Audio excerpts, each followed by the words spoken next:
मौसम से जुड़ी जानकारी और लाइव मौसम खबरों के लिए हमारे YouTube चैनल को सब्सक्राइब करें और बेल आइकन को दबाकर हर अपडेट पर रखें नजर। अगले 4 दिन बाद से बदलेगा मौसम का मिजाज, एक्टिव होगा नया सिस्टम, छा सकते हैं बादल, बारिश के भी संकेत। जानिए आज कैसा रहेगा वेदर। आपको बता दें, चक्रवात और पश्चिमी विक्षोभ का असर खत्म होते ही एक बार फिर मध्य प्रदेश का मौसम बदल गया है। तापमान बढ़ने के साथ ही दिन में गर्मी का एहसास होने लगा है। फिलहाल 4 दिन मौसम का मिजाज ऐसा ही बना रहेगा, लेकिन अगले 3 दिन तक एक नया पश्चिमी विक्षोभ के एक्टिव होने से फिर तापमान में गिरावट आएगी और आसमान में बादल छा सकते हैं। इसके असर से आने वाले दिनों में बारिश भी हो सकती है। जाने अगले महीने से फिर देखेगा मौसम में बदलाव। एमपी मौसम विभाग के मुताबिक आज पश्चिमी विक्षोभ का असर खत्म हो जाएगा, जिसके बाद अगले महीने से पहले सप्ताह में फिर तापमान बढ़ने लगेगा। इस दौरान पारा 37 डिग्री तक पहुंचने के आसार हैं। अगले महीने के पहले सप्ताह में गर्म हवाएं परेशान करेंगी और तापमान भी लगातार बढ़ेगा। आज से 22 से ज्यादा जिलों में गर्म हवाएं चलेंगी और दोपहर के समय लू चलने के भी आसार हैं। वहीं कल से दिन और रात के तापमान में बढ़ोतरी होगी और फिर भीषण गर्मी का दौर शुरू हो जाएगा। जाने इन जिलों में चलेंगी गर्म हवाएं, परसों को सक्रिय होगा नया सिस्टम। एमपी मौसम विभाग के मुताबिक अगले 3 से 4 दिनों में भी अधिकतम तापमान में बढ़ोतरी हो सकती है।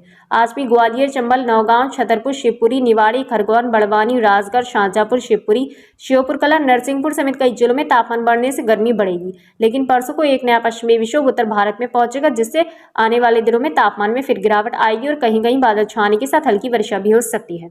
जाने क्या कहता है मौसम विभाग। वर्तमान में पश्चिमी विक्षोभ चक्रवातीय परिसंचरण के रूप में उत्तरी पाकिस्तान के ऊपर मध्य समुद्री तल से 3.1 किलोमीटर और 7.6 किलोमीटर ऊंचाई के ऊपर स्थित है। एक चक्रवातीय परिसंचरण पूर्वोत्तर राजस्थान के ऊपर मध्य समुद्री तल से 1 किलोमीटर की ऊंचाई पर सक्रिय है। इस समय मध्य महाराष्ट्र और कर्नाटक होते हुए केरल तक हवाओं में अस्थिरता बनी हुई है। हालांकि इन सभी मौसम प्रणालियों का ज्यादा असर नहीं नजर आ रहा है। पिछले 3 दिनों से कश्मीर घाटी के मैदानी इलाकों में भारी बारिश और उसके बाद की बाढ़ परेशान का सबब बन रही है। क्षेत्रीय मौसम विज्ञान विभाग ने कम से कम शाम तक जम्मू और कश्मीर में लगातार ऐसे ही मौसम अनुमान जताया है। हालांकि शाम से मौसम में सुधार होने की उम्मीद है और आने वाले दिनों तक कोई बड़ी मौसम गतिविधि नहीं होने की संभावना है। भारी बारिश के कारण कल सुबह श्रीनगर में झेलम नदी बाढ़ स्तर से पहुंच गई है। स्थानीय प्रशासन ने झेलम और कश्मीर के अन्य जलधाराओं में जलस्तर की निगरानी के लिए नियंत्रण कक्ष स्थापित किए हैं।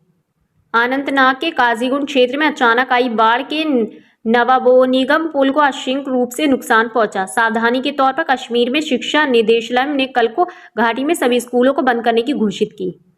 लेकिन अगले 3 दिन तक एक नया पश्चिमी विक्षोभ उत्तर भारत में पहुंचेगा, जिससे आने वाले दिनों में तापमान में फिर गिरावट आएगी और कहीं कहीं बादल छाने के साथ हल्की वर्षा भी हो सकती है। और आज 22 से ज्यादा जिलों में गर्म हवाएं चलेंगी और दोपहर के समय लू चलने के भी आसार हैं। वहीं कल से दिन और रात के तापमान में बढ़ोतरी होगी और फिर भीषण गर्मी का दौर शुरू हो जाएगा। मिलते हैं ऐसी प्रकार की अगली वीडियो में, तब तक के लिए